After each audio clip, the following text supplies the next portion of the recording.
तेजी से grocery store के पार्किंग लॉट में पहुंचे। इस दौरान नील पीछे आते हुए पुलिस वालों पर फायरिंग करता रहा और शहर का ये हिस्सा चिल्लाते हुए लोगों से भर गया। विंसेंट पूरी कोशिश कर रहा था कि घबराए हुए आम लोगों को फायरिंग एरिया से दूर ले जा सके ताकि कोई भी आम इंसान जख्मी न हो। विंसेंट उन्हें हाथ से इशारा करके फायरिंग लाइन से दूर भेज रहा था। पुलिस इस पूरी अफरा तफरी को संभालने में उलझी हुई थी और इसी मौके का फायदा उठाकर नील ने किसी तरह क्रिस को एक गाड़ी में बैठाया। क्रिस दर्द से करहा रहा था लेकिन अभी भी होश में था। नील ने गाड़ी भगाई और दोनों वहाँ से निकल गए। इस वक्त दो डिटेक्टिव्स माइकल का पीछा कर रहे थे। माइकल भागता हुआ एक रेस्टोरेंट में घुस गया। यहाँ लोग शांति से खाना खा रहे थे। अचानक उसकी एंट्री से पूरा माहौल बदल गया। लोग कुर्सियाँ गिराते हुए भागने लगे। हर तरफ भगदड़ मच गई। माइकल भी अब रेस्टोरेंट से निकलकर एक फाउंटेन क्रॉस करने लगा। इसी भगदड़ में एक छोटा बच्चा अपनी माँ से अलग हो गया। माइकल ने तुरंत उसे पकड़ लिया और अपनी तरफ खींचते हुए शील्ड की तरह इस्तेमाल करने लगा। उसी पल विंसेंट पीछे से आ चुका था। उसने सांस रोककर सही मौके का इंतजार किया और जैसे ही बच्चा थोड़ा साइड हुआ, विंसेंट ने निशाना लगाकर सीधा माइकल के सर के बीच में गोली मारी और माइकल को वहीं ढेर कर दिया। विंसेंट ने तुरंत बच्चे को उठाया और उसकी माँ को सौंप दिया।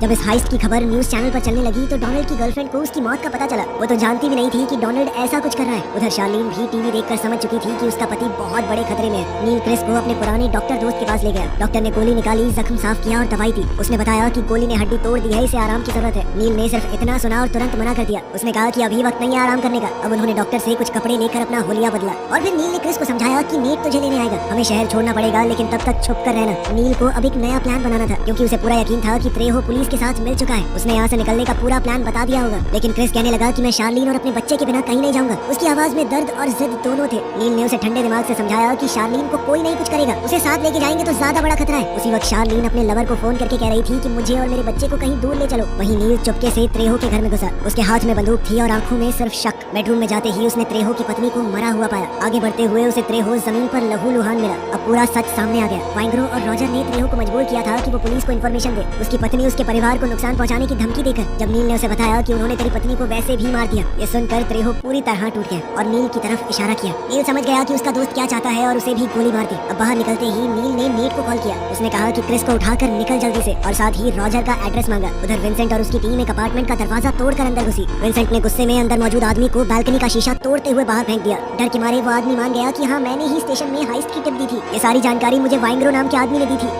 उधर नील रॉजर के घर के पीछे के हिस्से से अंदर घुसा और उसे अंदर रॉजर टीवी देखते हुए मिला। उसने बिना कुछ सोचे सीधा खिड़की पर कुर्सी दे मारी और अपनी बंदूक सीधा रॉजर पर तान दी। वाइंग्रो के बारे में पूछने पर रॉजर ने अनजान बनने की कोशिश की। इतना सुनते ही नील के गुस्से की हद पार हो गई। उसने धड़ाधड़ गोलियां चलाते हुए उसे वहीं खत्म कर दिया। उधर शार्लीन के लवर ने पुलिस के साथ डील कर ली थी, इसीलिए शार्लीन और बच्चे को सेफ हाउस में शिफ्ट कर दिया गया। वहाँ पर कई गार्ड भी थे। एक डिटेक्टिव ने उसे क्रिस के खिलाफ गवाही देने के लिए राजी कर लिया। पहले तो शार्लीन ने मना किया लेकिन जब उसे समझाया गया कि चुप रहने पर तुम भी उनकी साथी मानी जाओगी, जेल में चक्की पीसनी पड़ेगी, इस बच्चे का क्या होगा, तब मजबूरी में शार्लीन ने हाँ कह दिया। नील अपनी गर्लफ्रेंड के घर गया और उसे अपने साथ भागने को कहा लेकिन उसे अब नील से डर लग रहा था। वो उससे दूर भाग रही थी। नील उसके पीछे गया, उसे